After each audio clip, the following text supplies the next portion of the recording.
Oh, you're the only woman here. Huh? Look at that. How funny. We all know there's a problem. We're tired of talking about the problem. What I'm really working on now is not just having women involved. We have to have everyone involved, all genders. And this is not a woman problem, what's going on with the lack of equity in the world and in science in particular. This is a people problem. That was Joanne Kamens, our first guest of our new series, Wonder Women in Science and Engineering.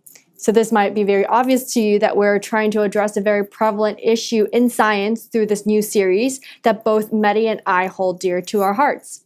Absolutely. Shen, for example, you have been involved in a number of women in STEM activities throughout your education so far, and you continue to advocate for your peers in science and engineering. And Mehdi, you've been a tremendous mentor for budding women scientists like me, encouraging and pushing us to be our best, and we really appreciate it. Thank you so much, and for your kind words. I'm so lucky to be surrounded with women in my life as well as my career, and I believe it's very important to be surrounded with a strong woman who challenge you, lift you up, think differently than you, as well as encourage you to try new things. And I believe Science Rehashed is a good example of this notion. We both started this podcast almost last year, this time with only an idea. And right now, 10 members of 13 are rising young, powerful stars who happen to be women. And they challenge us every day. And I couldn't be happier to be working with such amazing group of women. And I think that's why with the launch of our new series, we aim to celebrate women role models in science and engineering whose stories can inspire not only us, but everyone, make us all question our own biases, empower other women, as well as illuminate ways in which the workplaces can foster diversity, equality, and inclusivity at all levels. I can't wait to have the discussion with our first guest today and also the upcoming episode with the new series of Science Rehashed. There are plenty of data about the lack of women role models in STEM fields. And interestingly, throughout the years, society has really conditioned us. It has normalized our inherent biases towards women in STEM, and we're often not aware of them. Joanne, by joining us today, you're starting to be a part of the solution. Dr. Joanne Kamens is the CEO of Adgene, a nonprofit company that helps scientists all over the globe to exchange genetic material from their laboratories to facilitate scientific progress.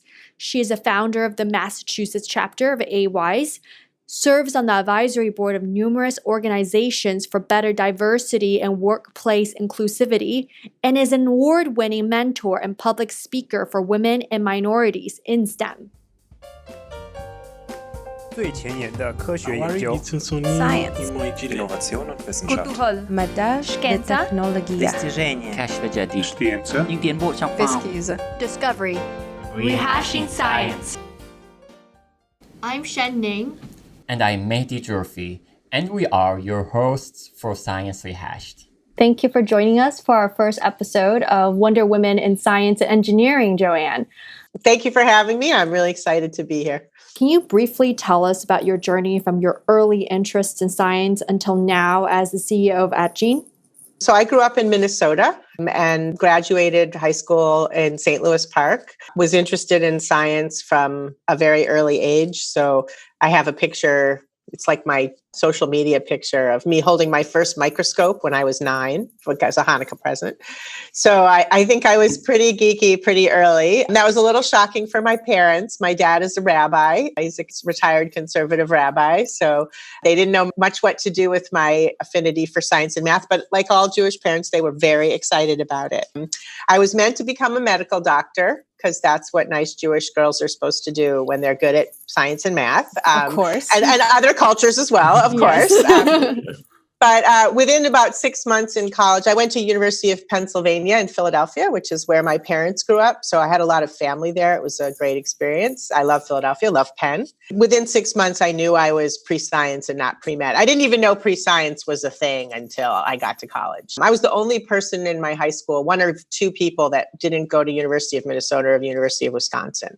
like only girl in any of my math classes, kind of, if you think about a different time. There wasn't a pipeline then. Now there is a pipeline. There wasn't back then. And then I went straight to grad school, and I chose to go to Harvard Medical School, the Division of Medical Sciences, because there was a vast choice of labs that you could do your work in. And I spent 6 years there doing yeast genetics, studying a little unknown oncogene at the time called REL, and showing that it was a transcription factor.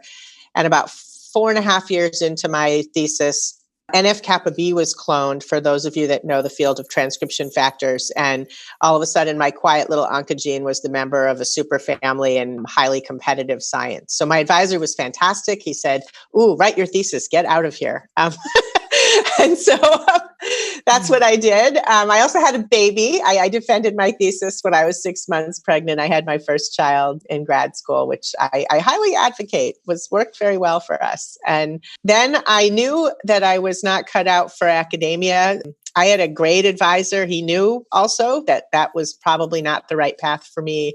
And he helped me get my first job in pharma, which was a direct jump, bench job, pharma, doing bench research at a company called BASF. BASF got bought by Abbott, but I stayed in the same company for about 15 years doing drug discovery and immunology. Really enjoyed it. Learned a huge amount. Basically got a second degree in immunology. It was a fabulous learning experience.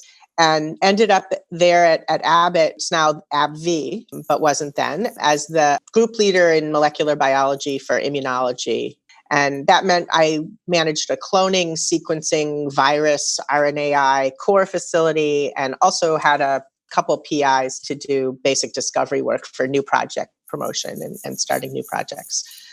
And after about 15 years there, I went to for-profit biotech, worked at a company called RXI Pharmaceuticals, an RNAi startup that Craig Mello was one of the founders there, and it was a very exciting time. Biotech is just so fast and fun. It was a little draining, but exciting. And then, as with many biotechs, the research team was laid off when the drug went into development. And that's when I started at Addgene, which is about 9 years ago now. Addgene is a nonprofit, and I've done a lot of nonprofit work about what we're going to talk about today, mostly for diverse women and diversity in science and other types of diversity. But getting paid to do nonprofit work is sort of a dream job for me. I've loved all of my jobs, different types of careers, but I really love being in nonprofit. And Addgene is a nonprofit that helps scientists share research materials internationally. And I'm the executive director, which is like the CEO of a nonprofit. And I work with 100 fantastic Addgeenies making a difference in the world. You have been at leadership position throughout your career in science, and then you voluntarily initiated the mass chapter of Association for Women in Science. I would like to know what motivates you to take up these roles. So I would say for me, part of it is just the confidence. And, we always talk about imposter syndrome for women, but everybody has imposter syndrome. Maybe men are just more bluster through it better. I don't know, but We just don't show it. They just don't show it. But women are always blamed, but I think we all have it. But through my passion and anger at the plight of women in science, I founded the Massachusetts chapter of the Association for Women in Science back when I was at Abbott and BASF. And that was literally had nothing to do with wanting to be a leader. That was literally just fury, just plain fury at why did all of my colleagues and classmates drop out of science? Not all of them, but many drop out of science. That just seemed patently unfair to me. And so my diversity work really started at Abbott. And that I did sort of out of passion. But in starting the chapter, that was really my first opportunity to have that traditional leadership role. Now, leadership is really, in my opinion, is taking initiative. You cannot run a company and be a leader. You can be a first-year grad student and be a leader. Taking that initiative to start something to make change. I think that's really, I couldn't see not doing this thing. I was so frustrated with the situation. The numbers were appalling. They're not much better now. It's terrifying, frankly. Mm-hmm. And so that gave me my first confidence. Being a leader is a little bit getting people to do things. And what I saw there was I could inspire people to work together and make change. And that was my first confidence, like I can lead things. I have to say I had a dinner with a mentor and good friend of mine about 4 years before I took the job at Agene. And she said, you should be the CEO of a biotech. And I was like, that's never going to happen. I'm a scientist. I don't want to be the CEO of anything. I don't even want that. And she said, I bet you dinner. And so 5 years later, I had to call her and make good on that bet because not every job would have been right for me, but being the CEO of Agene was one I was prepared for. If you looked at the job description, I knew a lot about plasmids. I had practiced molecular biology. I'd cloned hundreds of plasmids. So I was very familiar with Agene's core business. I had a big network. I had managed people. I had managed groups of people. I knew about nonprofit work. So I had this sort of strange resume of qualifications that made me right for this particular position. And so I had to swallow a lot of imposter syndrome to apply. And every day, occasionally, I have to say, no, I don't know everything about this, but I have people who can help me. That's really how I've approached it. You're learning all the time. If you're not learning, you're bored. And that's true in a leadership role as well.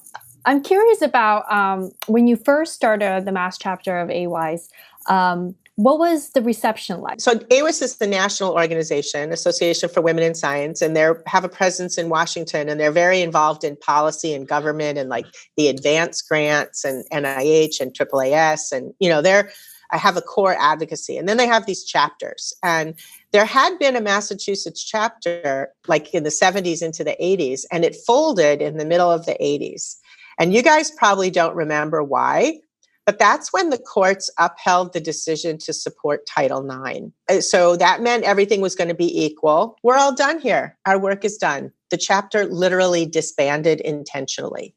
It said, we have Title IX, the laws are in place, we've accomplished our goal. And they moved on. So fast forward, 10 years, and clearly there's still a problem, more than 10 years probably. And so when I reached out to AWISE to say, how can there not be a Boston chapter? There are more women scientists in Boston than maybe anywhere in the world. They said, oh, well, a couple other people have been asking us about that. We don't know why either. And they gave me the list of members of the national organization who lived in Massachusetts. Think just like nascent internet. Email is sketchy. There's no listservs, early days. And I mean, not that there wasn't internet. We had email. That's not fair. But people didn't use it the way of working now. So I reached out to some 50 members, and about 20 of them got back to me, and we had a meeting in my living room. I think about 12, 13 people. Some of them are still active in the chapter, so I know who they are. Some of them later served as president, like Karen Yee and Rebecca Pitts and other people. So that was the core. And for a long time, it was just small meetings in classrooms, very grassroots, supporting one another. And then the need was so great that it grew pretty quickly. And then when social media tools became more available so we could advertise more widely, then things started to really take off. So now it's the biggest chapter in the country. We have a very active mentoring program, something I'm really proud of. It's helped hundreds of women gain confidence and skills for their science and tech careers. So what motivates you as a scientist, a mentor, and an advocate for women in science? Agenes motivate me. They're so talented. We have such an incredible, talented, dedicated group of people. Working in nonprofit, Agene has good benefits and we're all paid. It's not just for love, but people choose to be in nonprofit. We don't have stock options. We don't have some other benefits of for-profit companies. So they're here because they care about making a difference in the world, and working with people like that is just fantastic. Externally, my volunteer work is often just rage, just driven by rage. A lot of young women are faced suddenly with that harassing professor or more or worse damage, and come to me confidentially, and the stories build. I carry those stories individually, and then cumulatively, they raise a rage at the treatment of scientists who just want to do science. It's just so patently wrong to me. And the stories of how people cover it up and how they make excuses for it. I was actually I don't want to out anybody here, but I was at a fancy dinner after a a launch of something, and this sort of fancy leadership team was there, and they were talking about, I always forget his name, this scientist that went to jail for sexually harassing a child of his postdoc. And at this table, people that had known this person were basically saying what a good guy he was and how they were sending him journals in prison. And I said, do you know how hard it is to convict someone of child sexual assault? Do you know how hard? Do you realize that he's in jail because he probably did that thing? And they were like, I was at this fancy dinner. I hated having to do it, but I couldn't stand it, right? Yeah. And to their credit, they kind of said, wow, I never thought about it. And it was women, by the way, not just men. I never thought about it that way. And I'm like, we have to stop defending these people, And so those are the bad people. On a day-to-day basis, most people are not sexually assaulting or harassing women. They're just like not fair. They're just question their competence. They just, make little cracks to make them uncomfortable because that's what they were raised with. But if every one of us stands up and says, hey, that comment made me a little uncomfortable, that was kind of a microaggression, then people will stop. What I'm really working on now is not just having women involved. We have to have everyone involved, all genders. And this is not a woman problem, what's going on with the lack of equity in the world and in science in particular. This is a people problem. Everybody misses out on talent if more than half of our scientists are not fairly being included. Because I say more than half because we're not only unfair about gender and, we're not unfair about non-binary gender. We're not fair about race. We're not fair about age. We're not fair about a whole bunch of things. So we are really limiting our talent pool in a drastic way. And so just from a business perspective, not from an ethical perspective, ethically, diversity and inclusion is right. But from a business perspective, it's important it's key. I'm very tired of being on panels where we talk about what the problems are. We all know the problems. We all know that women are underrepresented, underappreciated, and woe be it to you if you're a nested minority, which means you are a Black woman or a Black trans woman or have even a Black trans woman with a disability. Forget it. So you have to fight 10 times, 100 times harder than someone else to really just do the science that you love and that you want to do. One of the things about having a baby in grad school, people immediately question whether you're serious about your science. There hasn't been a day in my life I haven't been serious about my science, but I am a young woman who wants to have children. So no one said to my husband when I got pregnant, you don't want to be a rocket scientist anymore? Are you done with that? But people did say to me, are you going to keep working? Even just the asking of it is an insult. Right. And so, I was like, what do you mean am I going to keep working? Of course I'm going to keep working. I work. I'm a scientist. This does not negate my talent, my intelligence, my learning, my education.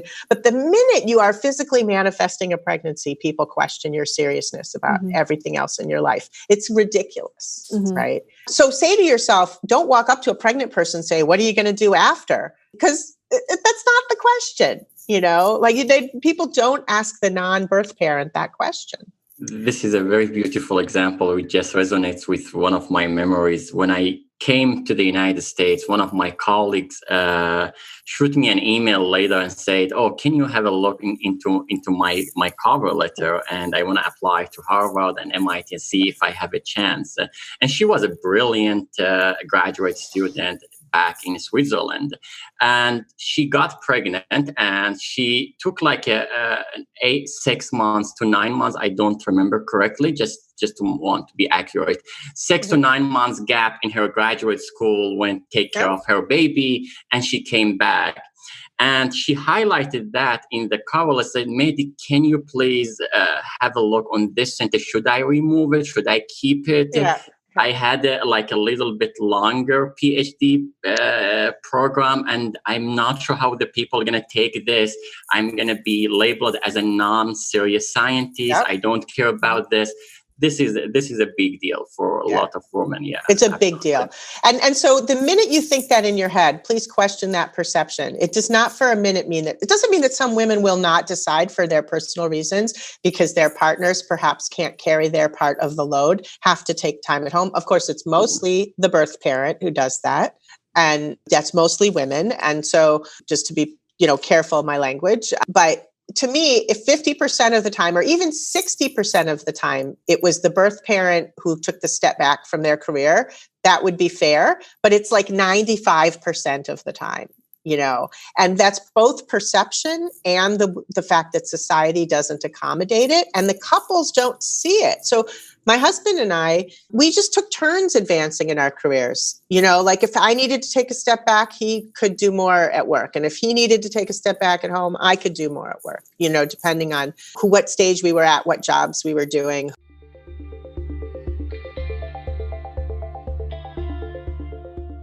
Joanne, can you tell us about your efforts in advocating workplace inclusivity and diversity?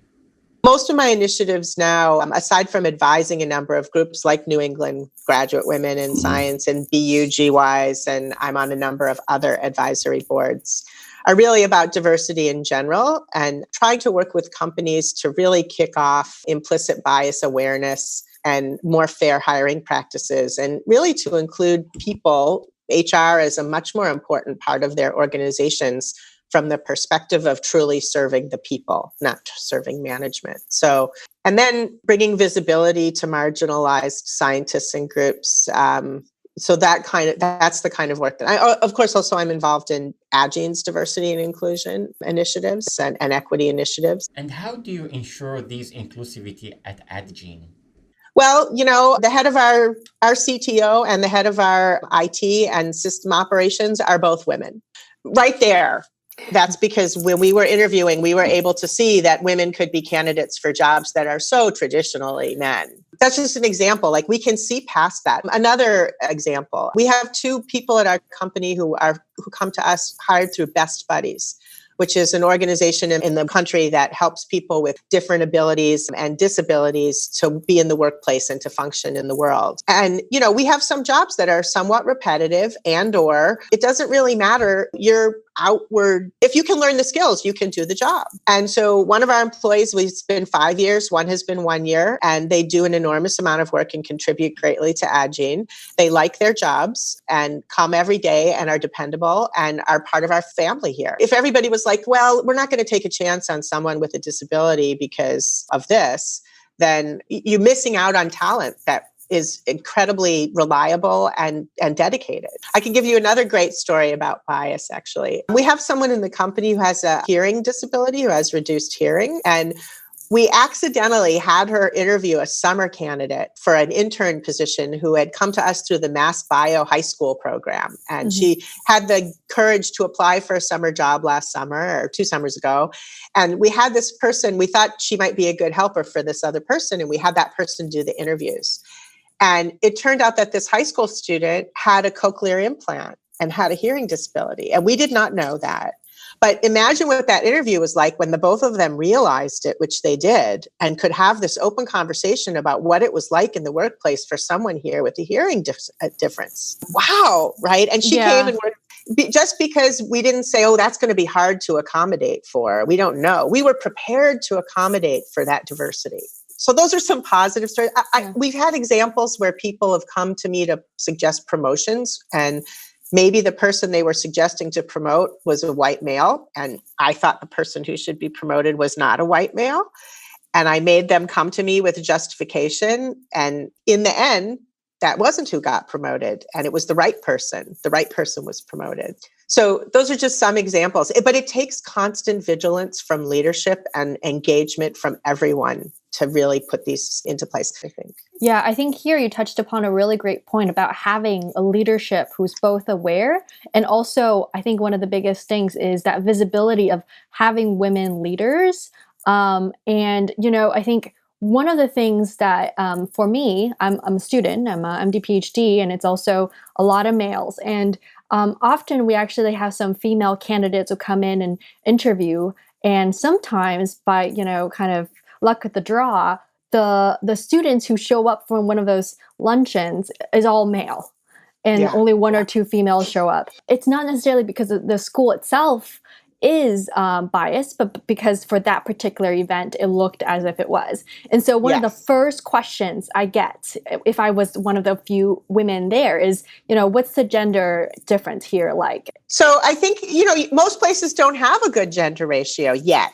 Okay, so I think that's where you really have to have leadership kick in and talk about what things they're doing, not just talking about it. So is there a women's support group? Are there male allies? Are the practices in place for fair hiring? Is there a diversity officer that's real check and balance on job descriptions and hiring? Are there mentoring groups? Another thing I've been asked to do a lot recently, I'm a big advocate for circle mentoring, for peer group mentoring, because I think, first of all, that support is really super important, but you may not have enough women that can mentor all the women. And also it's good to have women and men mentoring women and men. Yeah. So, because people getting to know each other is how you break through biases, right? How do you break through biases? When the person becomes a person and not a this or a that or a label. They're just a person to you, right? And that's one reason why organizations have to be out there supporting diversity organizations, because they have to demonstrate with their money, their time, their effort, that they really mean what they say when they're trying to make a change. So if you're not yet diverse, that's the only way you're going to prove it, that you're making a concerted effort with actual action. In recruiting, where are you recruiting from? Are you using firms that are diverse? Are you making sure your recruiting panels have multiple people? Are you reaching out to untapped sources of talent? Agene hires from a lot of organizations that are very diverse, community colleges, Just to Start in Cambridge, organizations that bring us diverse candidates on purpose. So let's talk a little bit about male advocates, because I've been really lucky to have had a lot of great male and female mentors, including Mehdi, throughout my academic career so far. And that's been tremendously helpful and has really built my confidence over the years. So how can others, anyone who wants to be an advocate, contribute to this effort? I think it goes without saying, as the Black Lives Matter and the Me Too movement have really demonstrated, you can't just sit back and watch anymore. You have to be an anti-racist. You have to be an anti-sexist if you're going to be credible at this point. I can't tell you the number of times, if you talk about the really bad apples in science, so the sexual harassers, I don't just mean the ones that look away, but they're few, but they have a lot of impact. But the people who really have harassed women physically and verbally, they often harass other minorities, underrepresented groups as well, but the real damaging ones. I cannot tell you the number of times people have said to me, that can't really be true. He's such a nice guy. So not believing people that have been harassed and bullied is probably the biggest problem in science. We have shut them up. We have quieted them down. They can't say anything, or their careers are at jeopardy. And everybody knows which professors not to get alone in an elevator with, which professors not to have a drink with. We try to warn the young ones. In companies, it's also known, right? And for years, HR has been saying, work it out. It's just a misunderstanding. And that's what has to stop. We have to have men and women speaking out when they see these things and know about them. If you hear someone make a comment, or you see that a woman is trying to speak and no one is allowing her to speak, or someone else has her idea, which happens all the time, we really need women and men to say, hey, just a minute. We all need to be equitable here. That comment made me uncomfortable. I can't believe you really meant that. There's a nice way of doing it. Maybe it's not in the moment, but we really need those advocates, because frankly, if women speak up just themselves, they get no progress. No one believes them. So I think male allies that really embrace that they're part of the solution can really make a difference. Again, this is not a woman problem. This is a people problem. Joanne, earlier in our discussion, you mentioned that you work with a number of companies on implicit bias awareness. Can you a little bit explain it further? How can one be aware of these biases and consciously avoid those in our workplace and also in our life? I am doing these implicit bias workshops for companies and groups fairly frequently now. I'm kind of delighted that the world is finally jumped on my bandwagon. I've been doing this for 20 years, and last week I got 4 calls about doing this at small companies. It's more than I've gotten in a year. Unbiasing, and I don't like to call them implicit bias workshops because I don't want to teach people bias. We all have it. We don't need to learn it. But to become aware of our biases, own them, it's like owning your privilege and owning your perspective, takes an enormous amount of work. Research has shown that if companies do bias awareness workshops and nothing else, it actually backfires. It makes people like kind of opt out of doing any work for inclusion. Oh, I've taken the training. I know about my biases, and then they move on. So you have to be really careful that this is just to start the conversation. It's just the beginning of your work on making your employees aware. And now that you're aware of how we're all biased, here's all the things we're going to do to make sure that we're questioning those. And there's a few things that have to happen. So what are the biases? We are literally physically innately born with a very quick response system. So the way the Google HR guy describes this in a famous video is he's like, you're in the tundra and the lion is coming at you. And you don't pause and say, it's feline. It has sharp teeth. And, it's a big mane. It looks angry. I think I might run. You like in a half a second, you're running from the lion. Okay. So we save our lives. Now, another example of quick response. Think about, I don't know if you drive, but if you're driving and you're drinking your coffee and the light is changing and someone with a mask on isn't watching and their headphones in and they're walking in front of you, you can do all that in a half a second without even realizing you've made a decision to put the brakes on. These responses, these quick responses, they save our lives. So they're super important. Okay. So one of the main things that we do in quick is we see things and we make judgments quickly. And one of the things humans have done through history, probably other animals as well, is if we see something that looks different, it's a little bit dangerous. It's different. And if we see something that looks the same as us, it's a little safer. And you may know it, I know it, and still it's infused in you. And then it's reinforced by media and by commercials and by TV. Every man on TV is an incompetent parent, doesn't know how to change a diaper. If you see that enough times, you're going to start to think that. Every car is driven by a large white male. You're going to think these cars are really mostly available to large white males. If you look at commercials, you start to become infused with the society that we've seen, such that when we see something that's not quite right, when there's a character that's a different color, we're surprised by it, actually, in a way. That's what you're fighting against. It's not your fault. It's innate. It's like an innate thing to look for family. And so anybody else is an other, and you're going to judge them. And then you're going to have stereotypes.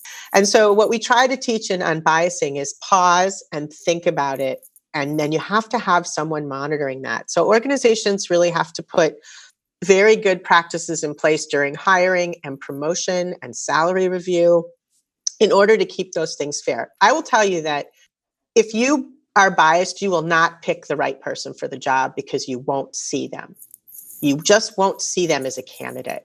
And Agene has benefited hugely from us being extremely questioning about the profile of a person. We try not to profile because we have benefited hugely from hiring for diversity at this company. And some of our most successful employees are ones that maybe would have been overlooked elsewhere because they're not the same as everyone else. You assume you are biased. I am biased. You are biased. We are all biased. We all have these preconceived notions. You assume it. So I assume it. So if I'm talking to someone and I love to be surprised. So you make assumptions about people and question those assumptions, and note the surprises, right? And it's not even with malicious intent, but the outcome of 1,000 little malicious little biases is discrimination. So actually, we were having a book club for Agene the other day, and I'm always learning my own language, correct language. And we were doing Ta-Nehisi Coates' book on Between the World and Me. And in one of my comments, I used the words Black slaves. And one of my colleagues corrected me and said, we don't say Black slaves anymore. We say Black people who were enslaved. And I was like, thank you. You're right. It's not an identity we want to put on Black people. We want to understand that they are Black people and that they were unrighteously enslaved. So being able to call each other out, that's the culture you want to have so that we can all be learning together, what the correct way of using language, because language is extremely important. I mean, come on, what do we call postdocs in this country? We call them postdoctoral fellows. Yeah, that's a boy word. Right? Fellows are young men, right? Fellows are young men. I never thought about that. Yeah. Yeah, you could say postdoctoral scholar, and then we'd be done with it, But yeah, I don't want to be a fellow of anything. I'm not a fellow. And if you choose to be a fellow, that's fine. But we're certainly not all fellows who are postdocs, So language really built. I could give you 100 examples like that. I do it myself sometimes. I'm writing and I realize I'm referring to something as a he instead of a they. And I don't want to do that. I don't want all the scientists to be he, the doctors to be he. So in Cambridge, there's a very active response squad when there are strange packages that arrive for a variety of reasons. And we had a strange package arrive at Agene, and we had to call the police to come and take a look at it. It turned out to be just some crazy thing, nothing bad, but we followed protocol, and we had the police come, and they bring the fire truck, and the guys suit up in the hazmat suits, and they come in, and it's quite a thing. And the police chief is outside, and I'm standing outside with my facilities operator, who's a tall white guy at the time, And, the police chief thought he was talking to the executive director and that I was the admin. And he kept talking to the facilities guy, and the facilities guy kept looking at me like about decisions about what to do. And I would say, well, I think this is how we should do it, and then the guy would answer to the other. And then finally, my facilities person said, do you know that Joanne is the head of the company, right? And the policeman went, oh, I just thought, I'm sorry. You really could see that he thought I was the secretary of the other guy. Okay. Yeah. So then, whatever. But right there, I broke down his biases a little bit, right? Mm-hmm. This short, somewhat older, chubby white woman is the head of this company, not this tall white guy, who is what you automatically assume, right? Mm-hmm. And so I guess it's just by living by example and asking the question, why did you think that? Mm-hmm. Question it. Why did you think that? Yeah. So, I guess I would just say, really, everyone really needs to stop generalizing about everything, even about white people, even about whatever it is, those kinds of thoughts in your head that all white people X, all people from Minnesota Y. There is no such thing. If we can get to a point where leaders are really pushing their employees to question those biases together, the women just can't do it. We've failed. We've failed for a half of a century of working forever, but in particular, the last half century where we've been pushing for equity, we have failed at doing it by ourselves. We really need everybody to do it. Absolutely. Can't agree more. And I think now is the time to act. We can go on and on with you, Joanne. Thank you for your wonderful insights today, and thank you again for joining us in this episode. So thank you, Joanne, for giving us this perspective today and raising awareness on this issue. Thank you everyone for listening to another episode of Science Rehashed. Thank you to Dr. Rudy Tenzi for providing us with the music for our intro. You can find us on Facebook, Instagram, or Twitter. You can also visit our website at sciencerehash.com. We would also like to thank all the members of Science Rehashed who contributed their time in making Science Rehashed possible. This includes our writers, Madura Lolikar and Kara Brenner, our marketing director, Carla Diavanzo, our sound editors, Tavi Pollard, Jared Warsoff, and Sophia Nastri, our assistant, Rebecca Solison, our creative director, Emma Brand, our producer, Shuang Zhang, and our business development director, Vici Lo. Our show is available on Apple Podcasts, Spotify, and Google Podcasts. Please subscribe and recommend our podcast to your friends, and send us your comments and feedback. Thanks for listening.